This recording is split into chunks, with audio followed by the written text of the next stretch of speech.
Mr. Nate, I'd like to begin with you. If the Congress is not going to walk its ideological talk, then you're left with little else but political rhetoric, ma'am.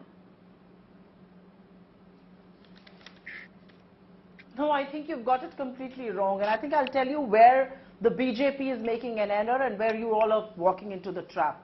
Let me first and foremost say, the Congress is not anti-business. Indian private business saw its best phase under the Congress rule. We are the architects of the modern Indian economy because we opened the floodgates to investment by the economic liberalization of 1991, and the 10 years of UPA between 2004 to 14 saw the best period as far as economic performance of both the public and the private sector is concerned. We do not think profit is a bad word. We encourage it because the more the profit, the more jobs will be created. What are we against? We are against creation of monopolies. We are against distortion of level playing field. We are against creation of duopolies in sector after sector. And that is being done by the central government. You are reading it wrong. Mr. Gautam Adani is a businessman. And if he legally, under all the provisions of the land in Rajasthan, wants to go and invest there, he is welcome to. He is welcome to invest in the northeast, in Karnataka, in Tamil Nadu, in Ladakh, wherever he wants to, as long as the government allows anybody else who wants to enter that field to enter as well. And I think that is the key. That is where the difference between what the BJP does and what we are doing is. The BJP has created monopolies for 2 or 3 people in corporate India, and which is why corporates themselves are miffed. Have you ever wondered and asked the question that why is it that the same Indian industry that on record sings paeans of the Modi government, off the record doesn't take the leap of faith? Why are they not investing in the Indian economy, barring a few states? And let me just end by saying one thing. I'm very happy that Rajasthan has put up this investor summit. 11 lakh crore worth of MOUs have been signed. 40% physical work has begun on them. This is going to create 9 lakh jobs. What about the BJP rule states is the question we will ask. This is a distorted argument that the BJP is giving. We are against monopolies, and yes, we will attack them when they are created. We are Sanju Verma, and our track record shows that. Sanju Verma, the Adanis are one of, or rather the biggest corporate industrialists in this country right now. Talk about monopoly aside, that's for politics. Why should a Congress state refuse business? Because people need jobs ultimately, and they are the ones investing and paying for it.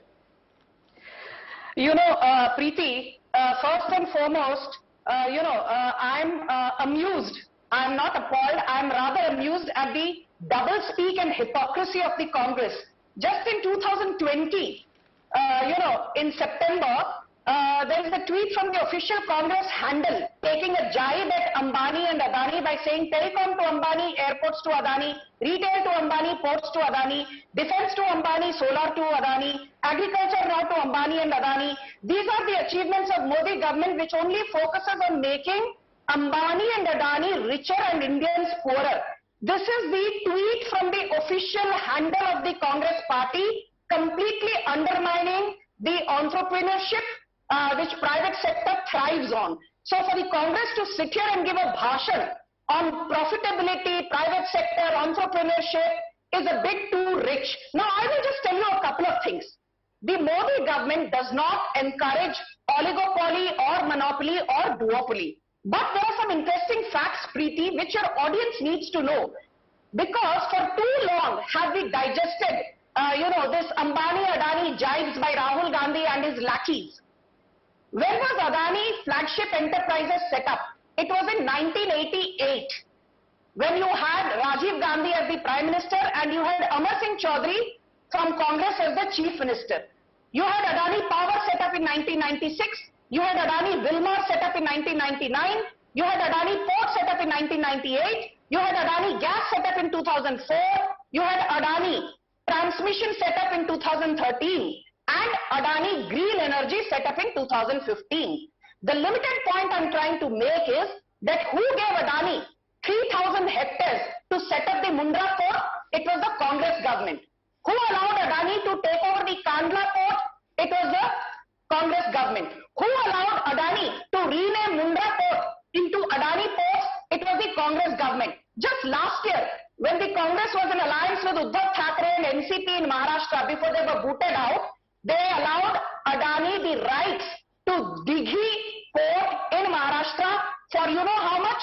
705 crore rupees only. But why did the BJP not raise a stink? Because Adani promised to invest another 10,000 crore for port development in and around the Dighi port. The limited point is, we are consistent. If the Congress today wants to encourage private initiative, then it must understand by demonizing the private sector, you are only doing a disservice to yourself. You know, the Congress also needs to know one more thing, Preeti. You know, it has been said that how does,